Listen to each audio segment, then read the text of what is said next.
आप देखें सरकार गौसे आजम वलियों के सरदार, इमामुल औलिया है, सुल्तानुल औलिया है, कुतुबुल अक़ताब है, पीरों के पीर हैं, दस्तगीरों के दस्तगीर हैं, बड़े पीर हैं। आपका टाइटल महबूब सुबहानी है, कुतुबे रब्बानी है, शहबाज़े लामकानी है, मुर्शिदे लासानी है, आप किंदीले नूरानी है।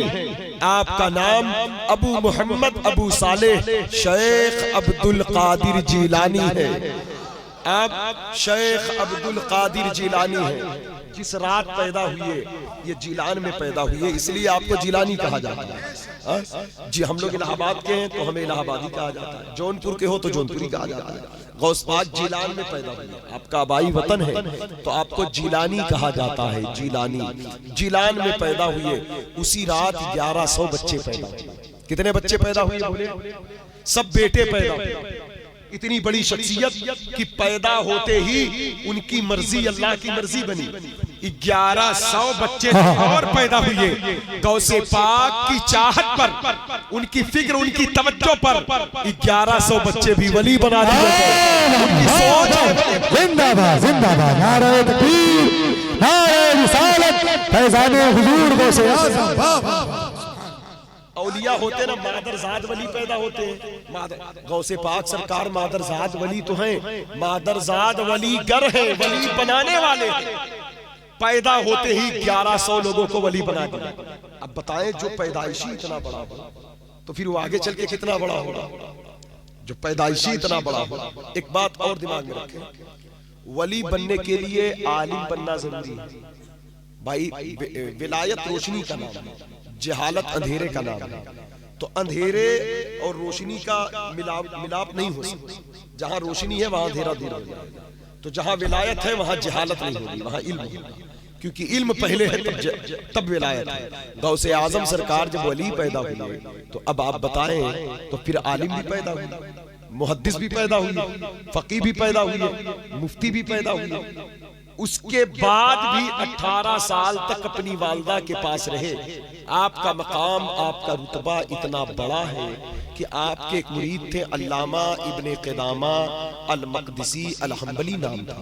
वो कहते हुजूर गौसे पाक की करामत इतना ज्यादा है, इतना ज्यादा है, अगर उसको समेटा जाए तो हम समेट नहीं सकते। फिर आप कहते तमाम वलियों की करामत एक तरफ मिलकर उतना नहीं हो सकती जितना तन्हा बड़े पीर की करामत। कहते अल्लाह ने अपने महबूब को मोजज़ा बनाकर भेजा, हुजूर गौसे आजम को सरापा करामत बनाकर भेजा। आप पैदा हुए तो फरिश्ते 4 साल की उम्र में खिदमत में आने लगे। 18 साल अपनी अम्मी के पास रहे। मैं आप लोगों को एक मैसेज देना चाहता हूँ, नौजवान बच्चे बैठे हैं, आप लोग बैठे हैं। एक मज़हब, हम लोग गौस पाक के हैं। गौसे पाक सरकार ने जो मिशन कायम किया था 1000 साल पहले, हम लोगों को बड़े पीर के उस काम को आगे लेके चलना है, मिलजुल कर। जहालत से बाहर निकलना है, पढ़ना है, लिखना है, तालीम हासिल करना है, फिर उस इल्म, उस तालीम की रोशनी में अपनी जिंदगी गुजारना है। हुजूर गौसे पाक 18 साल की उम्र में कहते अम्मी मैं बगदाद पढ़ने जाऊंगा। बात आपके समझ के लिए कर रहा हूं, मैं बगदाद पढ़ने जाऊंगा। हालांकि जो पैदाइशी इतना बड़ा वली वो पढ़ेगा क्या जाकर, जो पैदाइशी इतना बड़ा हो। लेकिन गौसे आजम सरकार एक पैगाम हमारे आपके लिए देना चाहते हैं कि मकसद ये था कि मेरे चाहने वाले लाखों करोड़ों हो, और वो जब मुझे देखेंगे तो उनको इल्म से दीन को सीखने का शौक पैदा होगा, दीन को सीखने का शौक पैदा होगा। और आप जब 18 साल की उम्र में माँ की कदम को चूम कर चले तो अब जरा देखें दीन पर मजबूती कितना है। छोटी छोटी बातें हैं, इसको बस ये पॉइंटेड हम लोग एक चीज दिमाग में रखें, जिंदगी में काम आती है। ये दुनिया की जिंदगी है। देखें कभी हम अमीर हो जाते हैं, कभी गरीब हो जाते हैं। आज सेहतमंद है, कभी बीमार हो जाते हैं। जवान है, कल बूढ़े हो जाएंगे। आज हम यहाँ आए तो आपने हमको इज्जत से कुर्सी पर बैठाया, खूब फूल माला सेहरा पहनाया, इस्तेमाल किया। ये इज्जत है, ये गौसे आदम की, अपना कुछ नहीं। ये हुजूर गौसे आदम की दर की इज्जत है। तो अल्लाह कभी इज्जत दे देता है, कभी जिल्लत का भी सामना करना पड़ता है, कभी कभी ट्रेनों के धक्के भी खाने पड़ते, कभी कभी 4 बात लोगों को सुनना भी पड़ता है। कभी अभी आज फोन आया रफीज भाई, परसों नरसों एक तकरीर थी वहां जामे मौआमा के पास, तो तकरीर करके मैं आ गया तो एक साहब ने फोन किया, कहा कि आप जहाँ प्रोग्राम करने गए थे प्रोग्राम कराने वाला वहां भी था। मैंने कहा यार वहाबी कहीं प्रोग्राम कराता है, वहाबी कहीं प्रोग्राम कराता है, वो भी बड़े पीर की महफिल थी, समझे। तो मौलाना साहब जो दावत दिए थे, गुलाम क्या रही ऐसे लोग कह रहे हैं, उसी इलाके के 1-2 लोग कर रहे हैं। बोले हजरत वो वहाबी नहीं है, 5 भाई उनका एक भाई वहाबी है, उनके साथ नहीं रहता है। ये लोग बेवकूफ, अब एक भाई वहाबी है तो कहा उन 4 सुन्नियों को थोड़ी छोड़ा जाएगा। और फिर बाद में पता चला वो हमारे यहाँ सूफी मिल्लत के मुरीद है, चारों सूफी मिल्लत उनके घर आते जाते थे। भाई एक वहाबी निकल गया, अल्लाह उसे हिदायत दे। तो अब उसके एवज में मुझे काफी कुछ सुना डाला, मैं तंग आ गया। तब मैंने फोन लगा, कहाँ बुला लिए हो भैया, ये सब कहाँ हो रहा है, कहाँ फसाद में बरपा के। तो ऐसे भी होता है। बाद में पता लगा, उनका नंबर दिया, उन लोगों को समझाया गया, बहरहाल साहब मसला बताया गया उनको कि यार ऐसा नहीं होता, भाई वहाबी है, उनका भाइयों से कोई ताल्लुक नहीं है, कोई रिश्ता नहीं है उनका, उसको बाइकाट कर रखा है उसको। अब उनके भाई सुन्नी है, सूफी मिल्लत जैसे पीर के मुरीद हैं, जो कि खुद हजरत जाते थे, वो तो इतने सख्त थे, उनके मुरीदीन इस मसले में बड़े सख्त थे। तो अब आप अंदाजा करें। तो कभी कभी ये सारी चीजें भी होती। तो दुनिया की जिंदगी यहाँ उतार चढ़ाव होता है, लेकिन हम लोग फिसल जाते हैं। कब जैसे गरीबी आई तो अल्लाह को भूल गए, अमीरी आई तो खुशी में फूल गए, अल्लाह को भूल गए। गम आया, परेशानी आई तो बेसब्री करने लगे, और नेमतें मिली तो नाशुक्री करने लगे। लेकिन गौसे पाक सरकार एक मैसेज बहुत बड़ा आम कर रहे हैं। बड़े पीर हैं, बड़े पीर, उनकी दस्तगीरी कायम है और कायम रहेगी। उनकी गुलामी बड़ी चीज है। जब आप बगदाद शरीफ जा रहे तो वाकया तो बड़ा मशहूर है, मगर वाकया का जो मकसद है मैं वो बताना चाहता हूँ। डाकुओं ने रास्ते में पूछा, जब सब पूरा काफिला लूट लिया 60 डाकुओं ने, तो पूछा तुम्हारे पास क्या है, तो आपने कह दिया मेरे पास 40 अशरफी। लेकिन जरा इंसाफ से बताएं, उस वक्त के हालात सच बोलने के थे? भाई सामने कोई लूटा जा रहा है, कोई मारा जा रहा है, कोई काटा जा रहा है, तो उस वक्त तो आदमी जान चुरा के छुपा के भागता है, यार भागो किसी तरह बचो। माल भी 40 अशरफी उनकी सदरी में थी। और जब घर से चलने लगे थे तो अम्मी ने कहा था, बेटा मेरी तुम्हारी मुलाकात कयामत में होगी, अब यहाँ नहीं होगी।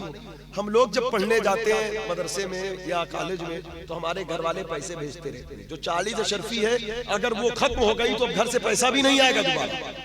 और जा कहाँ रहे हैं? बगदाद। अल्लाह करम करे, गौस पाक करम फरमाए, सब लोग बगदाद शरीफ देखे जाए, सबको गौस पाक करम जरूर। और ये भी बात यहाँ नशीर रखें, जाना जरूरी नहीं है, जाए तो नेमत है, शुक्राना बड़ा एजाज है। गौस पाक की गुलामी जरूरी है, नहीं गए कोई बात नहीं, जहां है वहीं से बड़े पीर के बन के रहे, ये बड़ी बात है। हाँ, फिर वो बुलाए करम कर दे तो ये और बड़ी बात है। ये एजाज, ये एजाज, ये एजाज। तो जिसे चाहते हैं बुला लेते हैं, ये करम नवाजी है। जिसे चाहा दर पे बुला लिया, जिसे चाहा अपना, जिसे बुला लिया ये भी बड़ी बात है, और जिसे नहीं बुलाया अपना बना लिया ये भी बड़ी बात है। हाँ, जिसे चाहा दर पे बुला लिया, जिसे चाहा अपना बना लिया, ये बड़े नसीब की बात है, ये बड़े करम के। बगदाद जा रहे थे, बगदाद बहुत बड़ी जमीन है, अल्लाह की चुनी हुई जमीन है, बड़े बड़े लोग यहाँ हैं। आज भी उस जमीन का कल्चर ये है कि देखने में लगता है कि यार कुछ है नहीं। एक आम आदमी होटल पे बैठकर चाय पीने वाला होता है, उससे जब इल्मी बात करे, इल्मी मौजू पर, तो एक मसले पर डिस्कस करता है तो 20 किताबों का हवाला देता है। मतलब वहां का कल्चर है, मतलब वहां की मिट्टी में इल्म है, जमीन वैसी है। कभी वो लगता है उजड़ जाएगा, लगता है फिर संभल गया। जॉर्ज बुश ने कहा था कि 800 टन बम मैंने गिराए जमीन पर, या 8000 टन बम मैंने गिराए जमीन पर। मुझे तो लगा ये शहर धुआं हो जाएगा, खाक हो जाएगा, राख हो जाएगा। लेकिन अजीब कौन सी ताकत है इस शहर में, इतना बम गिराया उसके बाद भी ये शहर खेल रहा है, मुस्कुरा रहा है।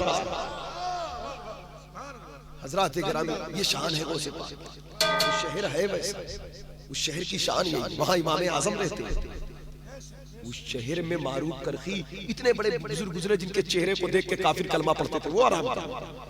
उस शहर में इमाम मूसा काजिम रहते, जिनके दरबार में दुआ सदियों पहले कबूल होती रही, आज भी कबूल होती है। उस शहर में जुनैद बगदादी सिरी सकती, ये वही शहर है जहां पर 2 आने पैसे या 1 चिलम तंबाकू में जन्नत बिकती थी, जहां बहलोल दाना इश्क वादिये इश्क का शहजादा रहता है।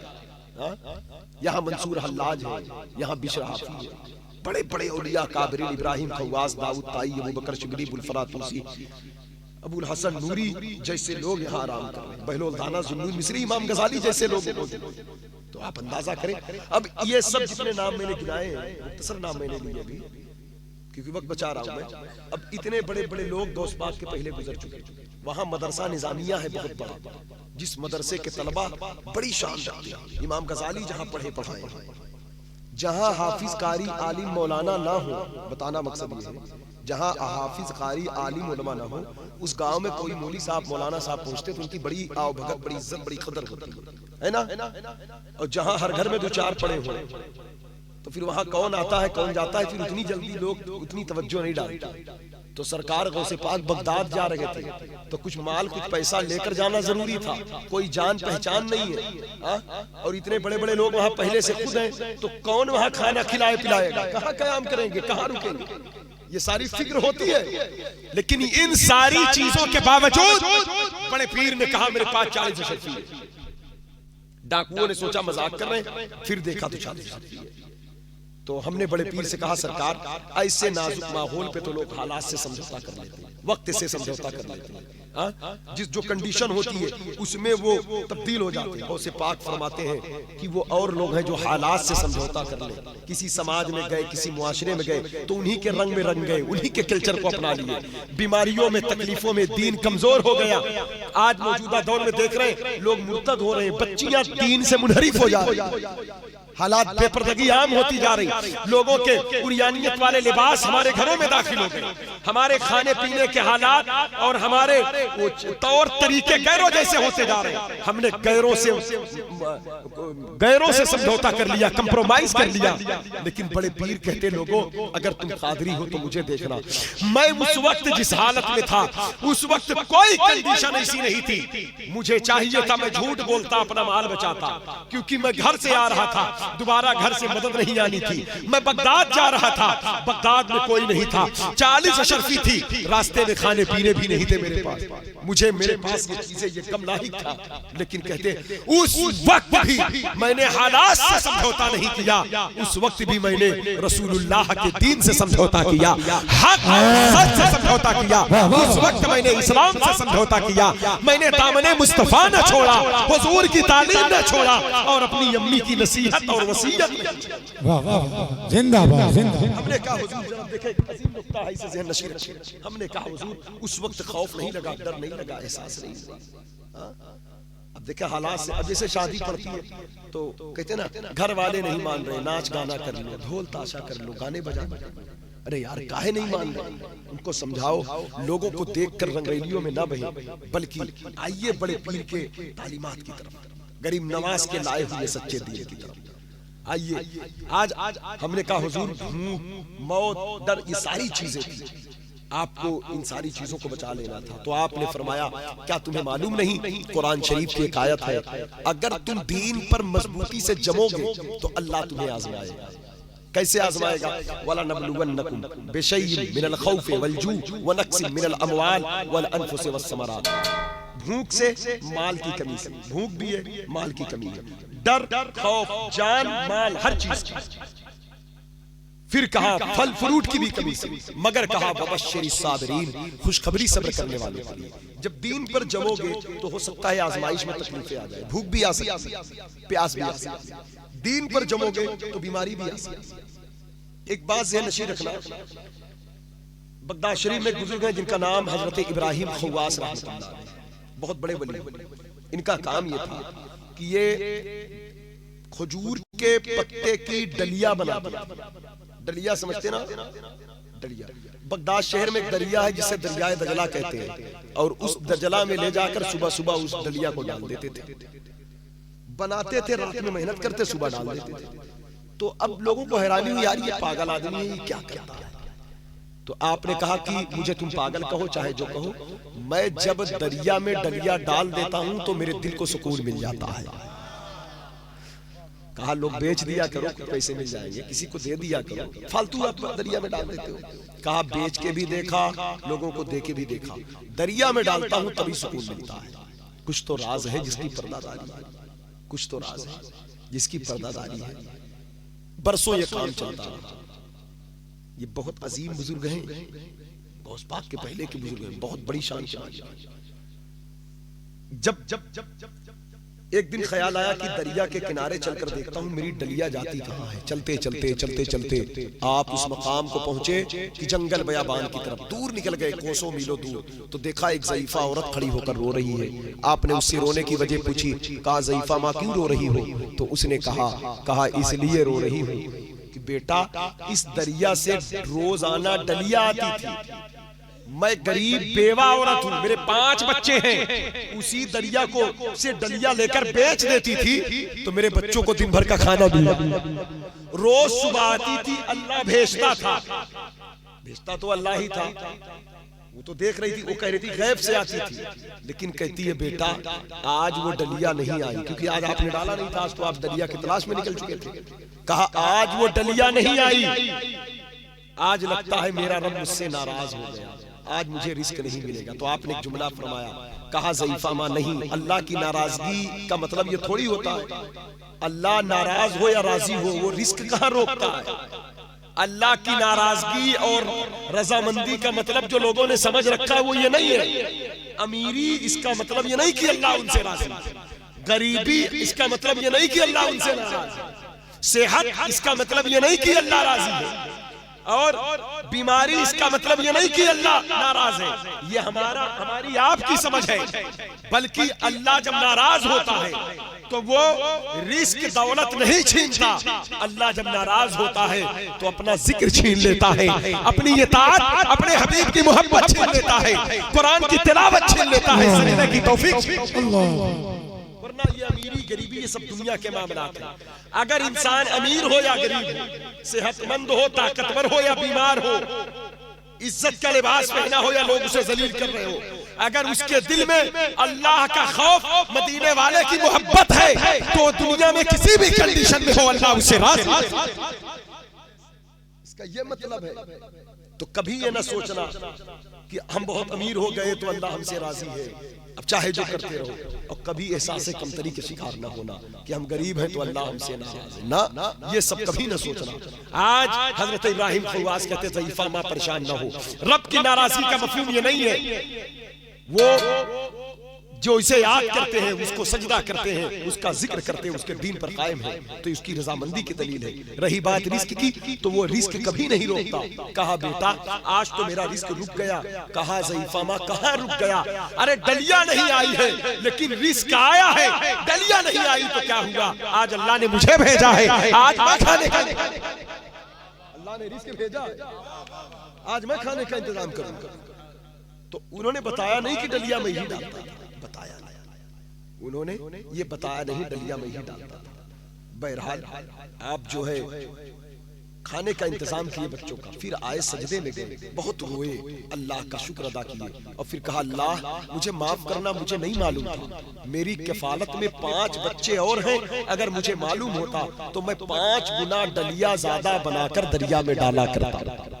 सारी जिंदगी ये अमल करते रहे, फिर कहे अल्लाह ताला मेरे इस अमल को कबूल फरमाए। आप अंदाजा करें तो आप इंसान किसी भी कंडीशन में तो अपने आप को जांचे परखे, भूख प्यास, दर्द तकलीफ, बीमारी, अमीरी, गरीबी, दौलत, इज्जत, शोहरत, जिल्लत, इन सारे भंवर में रहकर अगर बंदा अल्लाह उसके रसूल का है तो ये अल्लाह की खुशनुदी का, और इंसान बहुत फरावानी में हो अल्लाह को भूल जाए तो अल्लाह की नाराजगी का जरिया है। गौसे पाक फरमाते जब तुम हक पर जम गए, डट गए, तो हो सकता है आजमाइशें आ जाए, बीमारी से भी आजमाया जा सकता है, गरीबी से भी आजमाया जा सकता है, भूख से भी, दर्द से भी, लेकिन फिर कहते जब जम जाओगे तो वबश्शिरी साबिरीन, अल्लाह ने फरमाया खुशखबरी है सब्र करने वालों को, खुशी मिलेगी। तो हमने कहा हुजूर आप जम गए तो आपको क्या खुशी मिली? अब जुमले सुने। कहा आप जम गए तो आपको क्या खुशी मिली? कहा पहली खुशी ये मिली जो कुरान का वादा है, पहली खुशी ये मिली कि जो लूटने आए थे वही तौबा करके अल्लाह के वली बने। दूसरी खुशी ये मिली जिनके माल लूट चुके थे उनके माल वापस दे दिया। तीसरी खुशी ये मिली, तीसरी खुशी लोग झूठ बोलकर माल बचा रहे थे तो नहीं बचा पाए, मैं सच बोला तो इसकी बरकत से जो लूट चुके थे उनको भी माल वापस मिला। और ही खुशी ये मिली कि डाकुओं ने तौबा किया। तौबा कराने के लिए मुझे तकरीर नहीं करना पड़ा, मुझे करामत नहीं दिखाना पड़ा, बल्कि मेरी सच्चाई देखकर वो तौबा करके अल्लाह के वली। जिंदाबाद जिंदाबाद, नारे तकबीर, नारे रिसालत, फैज़ाने हुजूर गौसे आज़म, उलमाए अहले सुन्नत। वाह वाह। अब क्या बात समझ में आई? बस गौसे पाक ने फरमाया, मेरे हाथ पर जिस गिरोह ने सबसे पहले तौबा किया वो मेरी तकरीर सुनकर नहीं, मेरी करामत देखकर नहीं, बल्कि मेरी सच्चाई देखकर। तो सच बोलना दीन पर मजबूती से ये खुद बहुत बड़ी करामत है। अब हमारी गुलामी क्या होना चाहिए? नौजवान बच्चे बैठे हैं छोटे छोटे, बहुत बड़ी निस्बत है गौस पाक।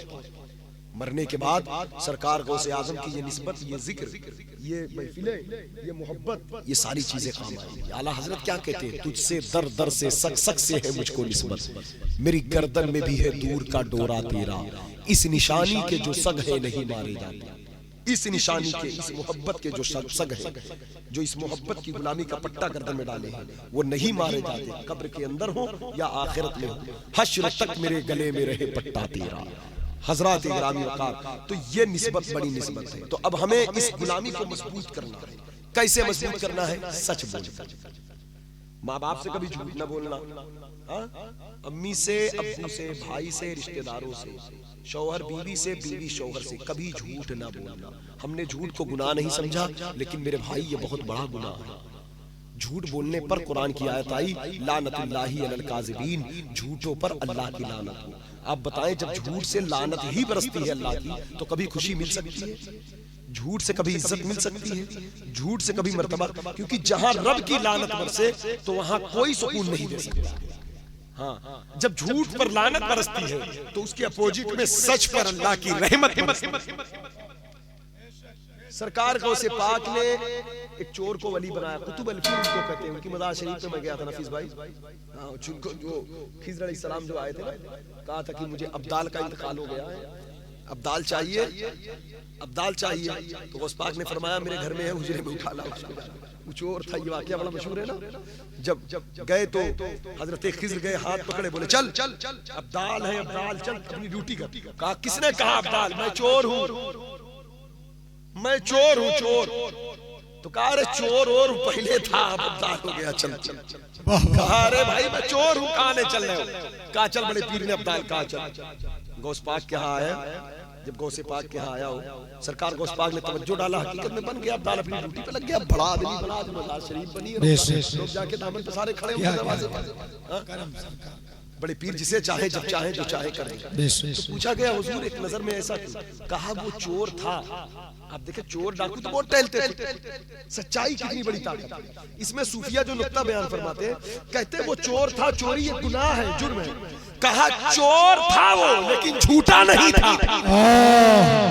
गौसे पाक ने जो उसे अब्दाल बनाया था, बड़े पीर को उसकी सच्चाई पसंद आई थी, क्योंकि सच बोलना औलिया की सिफत है। कहा चोर है, चोरी के जुर्म को साफ कर दिया जाए, बाकी वली वाली खूबियां तो पहले से है। जिंदाबाद, नारे तकबीर, नारे रिसालत, फैज़ाने हुजूर गौसे आज़म। वाह वाह वाह, क्या नुक्ता बयान किया। आज हम लोग चोरी को तो बड़ा जुर्म समझते हैं, झूठ को कम समझते हैं। चोरी यकीनन जुर्म है, लेकिन चोर गौसे पाक ने जिस चोर को विलायत दिया, जिस चोर को विलायत दिया, उसकी सच्चाई के बदौलत, उसकी सच्चाई के बदौलत दिया। और यहाँ पर एक नुक्ता और बयान, कुरान में एक आयत आई है, वकाना अबूहुमा सालिहा, उनका बाप नेक आदमी था। ये कौन है उनका बाप? ये हजरत खिज़र अलैहिस्सलाम ने जब एक गिरती हुई दीवार को संभाल दिया था, कहा नीचे माल है, नीचे माल है, 2 या 3 बच्चों की। और हजरत मूसा अलैहिस्सलाम से कहा कि मूसा अलैहिस्सलाम ने इस पर एतराज किया, कहा था इस बस्ती के लोगों ने हमारी खातिर तवाज़ो नहीं किया, हमारी कदर नहीं किया, इज्जत नहीं किया, दीवार गिर रही, आपने संभाल दिया। तो हजरत खिज़र का इल्म लदुन्नी था, आपने फरमाया, कहा कि 2 या 3 बच्चों की है, नीचे माल है, इनका बाप नेक आदमी था, इस दीवार को मैंने इसलिए संभाला, जब बच्चे बड़े हो जाएंगे तो मैं आके खबर करूंगा। कहा बाप नेक आदमी था, बाप नेक आदमी था, इसलिए उन बच्चों की मदद की। वो कौन बाप था? कहा 7वीं या 8वीं पुश्त के ऊपर का दादा नेक आदमी था, ऊपर का दादा। बाप दादाओं की जो नेकी होती वो औलाद को मिला। आला हजरत बुजुर्गों ने फरमाया आला हजरत को जो फैज मिला है वो आपके दादा रजा अली खां का मिला, वो बहुत बड़े अल्लाह के वो विलायत ट्रांसफर होकर आला हजरत के सीने में आई थी, जो दीन के मुजद्दिद। और आज जिस चोर को गौसे आजम ने वली बनाया, गौसे पाक ने बहुत चोरों को बनाया था। बड़े पीर जो अल्लाह वाले होते हैं ना, उनकी निगाह के सामने हर काम आया होता है। सरकार गौसे आजम ने इसके आबाओ अजदाद जो थे, कई पुश्तों पर इसके आबाओ अजदाद जो थे वो अहले बैते अतहार के खुद्दाम, सहाबा इकराम के खादिम। बड़े पीर ने देखा चोर है, लेकिन इसके बाप दादा हमारे अजदाद की और सहाबा इकराम की खिदमत किया है। जो इधर देखे, कहां जा रहे हैं?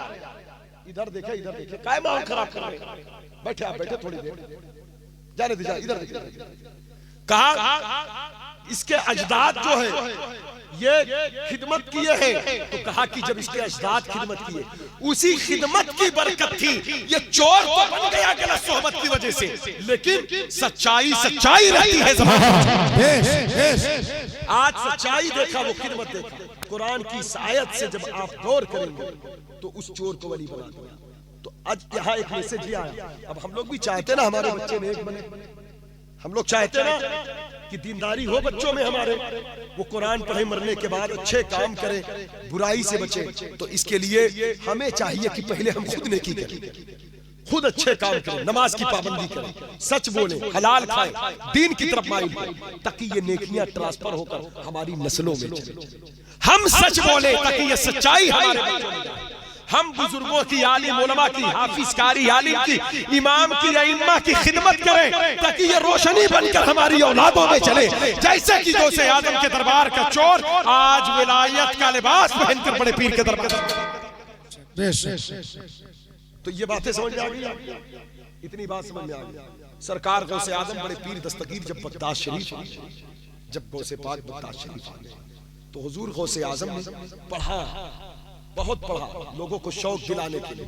उसके बाद आज हमारे लोग तकरीर नहीं सुनते, बस एक नुक्ता इसे सुन, तकरीर सुना करें अपने आलिम की।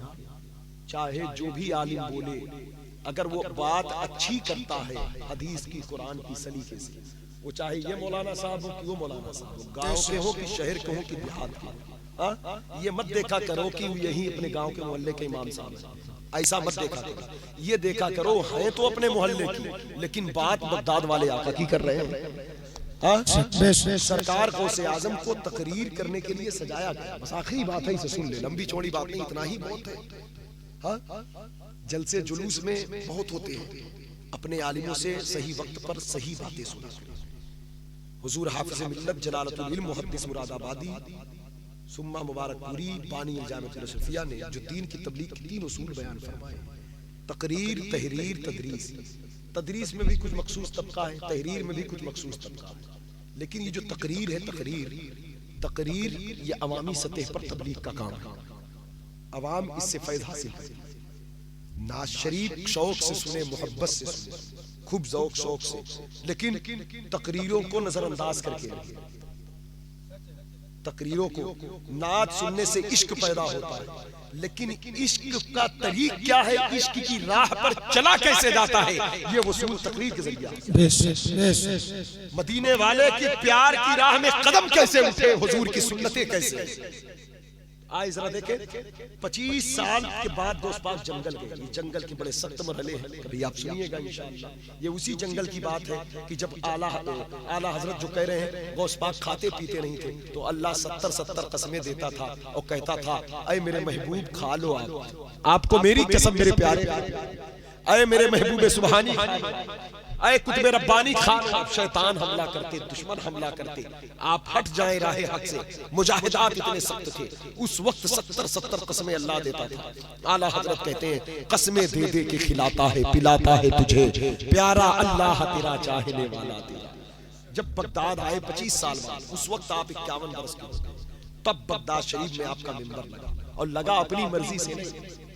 एक बात याद रखिए, तकरीर करने के लिए आपने हमको बुलाया, नफीस भाई को बुलाया, हम लोग को तो आप लोग बुलाते, मदो भाई मौलाना शहादत साहब को बुलाया, मौलाना शहर काजी साहब को बुलाया, फला शहर के फला आलिम को बुला लो, बड़े तो ये लोग इंतखाब हम लोग करते हैं ना कि अरे उनको फला साहब को बुला लो, मुफ्ती हम्माद साहब को बुला लो, हाँ हम लोग इंतखाब करते हैं ना कि मुफ्ती शहरयार साहब को बुला लो, सैयद शबाहत मियां साहब को बुला लो, ये सब अच्छी नसीहतें करने वाले लोग हैं, ये बड़े बड़े लोगों का नाम जिक्र, ये सारी चीजें हम लोग करते हैं, लेकिन ये बड़े बड़े लोगों को हम लोग बुलाते हैं। लेकिन सरकार गौसे आजम को जिसने मिंबर पर खड़ा किया था किसी और ने नहीं, ताजदारे कायनात मदीने वाले मुस्तफा ने कहा था बेटे मिंबर लगाओ, बगदाद में तकरीर करो, तुमको तकरीर करने के लिए मैं इंतखाब। और तकरीर करने के लिए हम लोग कुछ पढ़ते हैं, कहीं से सीखते हैं, अपने बुजुर्गों से तो बोलते हैं, लेकिन गौसे पाक ने कहा था नाना जान मैं तकरीर करूंगा तो कैसे करूंगा, क्योंकि इराक अरब की जमीन है, आप ईरानी थे, ईरान फारस जिलान में फारसी बोली जाती थी, यहाँ अरबी में खिताब करना था, तो हुजूर ने फरमाया बेटा मीठा बोली, बड़ा प्यारा नुक्ता है, दिल में रख लो इसको। हाँ कहा बेटा मीठा बोली, जब 7 मरतबा लुआब डाला सरकार का, तो गौस पाक खुद फरमाते हैं एक इल्म होता है इल्मे लदुन्नी, जो पढ़ा नहीं जाता, जो डायरेक्ट अल्लाह की तरफ से सीने में आता है, जिसे उलूम ये इल्म आला हजरत को भी हासिल है, आला हजरत के 2-4 उस्तादों का जिक्र मिलता है, लेकिन जब किताबें देखो तो लगता है कि मतलब कि कौन सा ऐसा फन था जिसको रंगा उस्ताद 2-4-6 मिलते हैं और 100 से ज्यादा उलूम फनून पर आपने 1000 से ज्यादा किताबें लिखा, वो बातें किया जहां किसी का ज़हन नहीं था। तो आला हजरत से पूछा गया ये इल्म लदुन्नी कहां से आया, कहा बड़े पीर ने दिया है। बड़े पीर से पूछा आपको कहां से मिला, कहा नाना ने लो आप डाला तो 70,000 उलूमे लदुनिया के दरवाजे मेरे लिए खोल दिए गए। सुभान अल्लाह, जिंदाबाद। हर दरवाजे की लंबाई चौड़ाई इतनी बड़ी थी जैसे जमीन से लेकर आसमान। इमाम अहमद कबीर रिफाई कहते हैं शेख अब्दुल कादिर जिलानी के दाहिने हाथ में शरीयत का समंदर है, बाएं हाथ में तरीकत का समंदर है, वो जब चाहते हैं जहां से चाहते हैं पानी पी लेते हैं, गुलामों को पिला दिया। सुभान अल्लाह, सुभान अल्लाह, नारे तकबीर, नारे रिसालत, फैजानी हुजूर गौसे आज़म। आप जानते हैं जब ये अब तकरीर के लिए आए खड़े बशरी तकाजा होता है, जो आदमी तकरीर कभी ना किया तो थोड़ा सा पैर उसका कांपता है, मतलब आलिम कितना बड़ा, लेकिन जब आदमी जो काम नहीं किया है पहली बार जब पढ़ा, मेरा भी बहुत कांपा था पहले शुरू भाई। ये दारुल उलूम गरीब नवाज में अल्लामा निज़ामी साहब का उर्स था 9 रबीउल सानी, तो मैं थोड़ा बहुत तकरीर करता था बज़्म वगैरह में, तो जो साथी लोग थे मुझे जबरन उठा के खड़ा कर दिए और वहाँ हुजूर शफीक मिल्लत मेरे उस्ताद शहर काजी अल्लामा मुफ्ती शफीक साहब तमाम जामिया के गरीब नवाज के साथ बैठे, तो हम कहे यार ये मैं कैसे बोलूँगा, शुरुआती दौर था इब्तिदाई।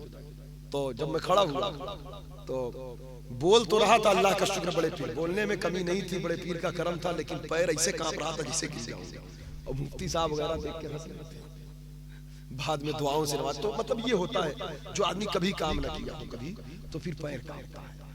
तो हुजूर गौसे आजम इल्म का जाम तो पिला दिया गया, लेकिन अब उसको मिंबर पर जो खड़े नहीं हुए कभी, अब वो काम करने के लिए थोड़ी सी हिचकिचाहट महसूस, तवज्जो चाहता हूं।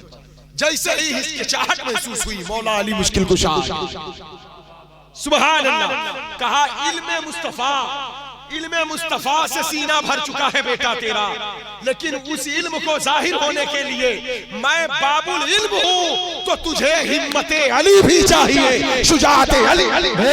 सुभान अल्लाह, सुभान अल्लाह। 7 बार लुआब हुजूर ने डाला था, कहा बेटा मुंह खोल, तो 6 बार लुआब मौला अली ने डाला। सुभान अल्लाह। अब गौसे पाक ने जब बोलना शुरू किया तो शुरू में तो 2-4 थे, देखते देखते 70,000 के मजमे हो गए, 400 पत्तात के, ये वही पत्तात के लोग हैं जो किसी को खातिर में नहीं लाते, किसी को बड़े बड़ों को देखा था, लेकिन आज हैरत ज़दा थे 400 लोग कलम दवात लेकर बैठते और बातों को लिखा करते। इब्न जौजी जैसे लोग, बड़े बड़े लोग गौसे पाक के कदमों में आके ठहर हो गए, बड़ी बड़ी हस्तियां यहूदी ईसाई आकर कलमा पढ़ते। 400 से लेकर 4000 तक लोग एक महफिल में अल्लाह के वली बने। 40 साल तकरीर किया। सरकार गौसे आज़म की जिंदगी का सबसे अहम हिस्सा तकरीर होती है।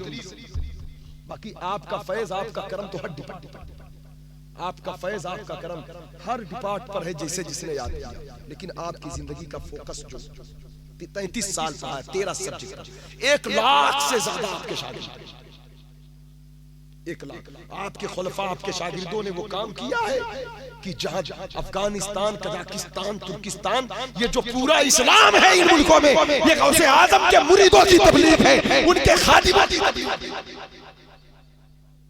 ये वो शहर था। तो हज़रात इकरामी, आज हम लोग उस हस्ती का जिक्र करने आए हैं। तो एक दिन गौसे आजम ने हलाल के मौजू पर तकरीर की। तवज्जो, आखिरी बात सुन, हलाल के मौजू पर हुजूर गौसे आजम ने खिताब फरमाया। हलाल के मौजू पर जब आपने हलाल के, तो लोगों ने कहा हुजूर आज कई दिन से आप इसी पर फोकस दे रहे हैं। तो सरकार गौसे आजम बड़े पीर दस्तगीर ने फरमाया, तुम्हें मालूम नहीं है, मैं देख रहा हूं आजकल लोग रिश्वत, सूद, प्याज, शराब, कबाब, नशा, बुराइयों की तरफ भाग रहे हैं। ऐ लोगों, दूसरों का खून चूसते हो, दूसरों की जमीन जायदाद कब्जा करते हो, दूसरे का माल कब्जा करते हो। ऐ लोगों, क्या तुम्हें मालूम नहीं तुम पर शेख अब्दुल कादिर जिलानी रसूलुल्लाह के दीन की बका, उसके तहफ्फुज़ का पैगाम लेकर के तुम्हारे सामने हाजिर है। क्या तुम भूल गए मैं उस बाप का बेटा हूँ जिसने एक सेब को हलाल होने के लिए 12 साल तक एक बाग में मजदूरी किया? क्या मैं तुम्हें हराम खाने दूंगा? फिर कहा मेरे सामने तुम कांच की बोतल के माने जिसका जाहिर बातिन एक सा नजर आता है, मैं चाहूं तो एक एक चीजें खोल कर बयान कर दूं, लेकिन मैं तुम्हें रुसवा नहीं करूंगा, मैं तुम्हें दीन हक की दावत देता हूं। मकाम आपका मनसब ये था। निस्बतों का आलम तो ये रहा कि जो आए आपके कदमों में आपके औलिया मलते रहे आंखें गौसे पाक की, बड़े बड़े वली, यहाँ तक के हालात आज तक इमाम मेहदी के ज़ुहूर तक याद की शान। एक मर्तबा अली बिन हैती एक बुजुर्ग हैं गौस पाक के, कहते हैं गौस पाक के दरबार में देखे तो एक शख्स गिरा हुआ है, पैर टूटा, हाथ टूटा, जख्मी है। वो कहने लगा हुजूर मेरी सिफारिश कर दे। गौस पाक से कहने मुझे माफ कर। तो आपको रहम आया, आप अंदर गए, कहा हजरत दरवाजे पर एक आदमी है, वो चीख रहा है, रो रहा है, वो बहुत जख्मी है, आप करम करें। तो कहा कि आप उसकी सिफारिश कर रहे हो? कहा हाँ हुजूर, मुझसे नहीं देखा जा रहा। कहा हाँ, बात दरअसल ये कोई आम आदमी नहीं है, वो अब्दाल है। अब्दाल सुभान अल्लाह, सुभान अल्लाह। कौन होता है? अब्दाल औलिया की एक जमात का 40 अब्दाल हर वक्त होती है। कहा अब्दाल, कहा हुजूर वो कैसे इस हालत में? कहा वो बगदाद शहर में हवा में उड़ रहा था, उड़ते उड़ते वो ये ख्याल कर रहा है कि मेरे मर्तबे का कोई नहीं, मैं अपनी खानकाह में था। जैसे ही वो ये सोचा, मैं उसे पकड़ के खींच ली। सुभान अल्लाह। शहर मेरा ये सोचता है मेरे मर्तबे का कोई नहीं, तुझे मालूम नहीं विलायत मेरे दर की है। मैं जिसे चाहता हूँ जब चाहता हूँ विलायत का लिबास पहना देता हूँ, और जब चाहता हूँ लिबास उतार देता हूँ। विलायत मेरे घर की है, वली बनाता भी हूँ। कोई अगर मेरे खिलाफ जाए तो विलायत छीन भी लेता हूँ। सरकार गौसे आजम बड़े पीर दस्तगीर ने कहा इतनी सजा उसके लिए जरूरी थी, अब उसको एहसास हो चुका है, जाओ उससे कह दो चलो। जैसे ही जाकर अली बिन हैती ने कहा, वो हवा में फिर उड़ा, सेहतमंद हो गया प्रवास का। और जाते जाते वो यही कहने लगा, क्या कहने लगा? यही कहने लगा कि हुक्म नाफिज है तेरा, खामा तेरा, सैफ तेरी, तब में जो चाहे करे, दौर है। बहुत कुछ, सुभान अल्लाह, सुभान अल्लाह। 70,000 का बहुत 70 लोगों की रूहें प्रवास करती थी। शादी की महफिल है, और बड़े दस्तगीर भी थे, बड़े करम नवाज। आखिरी बात है, शादी की महफिल है ना, एक शादी का जिक्र कर दूं ताकि उसकी बरकत। जी जी जी जी। एक शादी गौसे पाक की एक मुरीदा थी, खातून थी, मुरीदा थी। उनके बड़े